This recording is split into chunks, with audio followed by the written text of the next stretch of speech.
ஸ்ரீமதே ராமானுஜாய நமஹா. இன்றைக்கி என்ன பதிவு அப்படின்னா, அக்னி நட்சத்திரம். அக்னி நட்சத்திரம் எப்போ ஆரம்பிக்குது, எப்போ முடியுது, அக்னி நட்சத்திரத்தை அன்றைக்கி நம்ம என்ன பண்ணலாம், என்ன தானம் பண்ணால் நல்லது அப்படிங்கிற பதிவு தான் பார்க்க போகிறோம். அக்னி நட்சத்திரம் எப்போ அப்படின்னா, இன்றைக்கி 4/5/2024 முதல் 28/5/2024 வரை அக்னி நட்சத்திரம் இருக்கும். அதனால் இந்த அக்னி நட்சத்திர வேளையில் நீர், மோர், பானகங்கள், குளிர்பானங்கள், அதாவது இயற்கையான குளிர்பானங்கள், விசிறி, குடைகள் இந்த மாதிரி தானம் செய்வதனால் சூரிய பகவானுடைய அருள் பரிபூர்ணமாக கிடைக்கும்.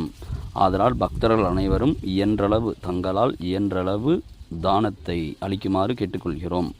இரண்டாவதாக, இந்த வெயில் காலம் அதிகமாக இருக்கும் காரணத்தினால் குழந்தைகள் வெளியே செல்ல வேண்டாம். அக்னி நட்சத்திரத்தில் 110 டிகிரி வெயிலானது இருக்கும். பறவைகளுக்கு நீர்